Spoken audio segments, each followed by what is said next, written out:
আগের দিন রাতেই ফ্রিজ খুলে দেখলাম ফ্রিজে রয়েছে দুটো জোড়া ইলিশ মাছ। তাই সকালবেলা হতে না হতেই মায়ের কাছে আবদার করে বসলাম, মা আজ আমি দুটো ইলিশ মাছ একাই রান্না করবো।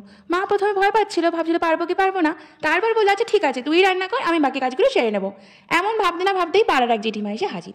সে আবার একটু না করে স্বভাবের আছে, কারোর রান্নাই তার পছন্দ হয় না, তাই ওনার সামনে রান্না করতে একটু আপত্তি লাগে আর কি।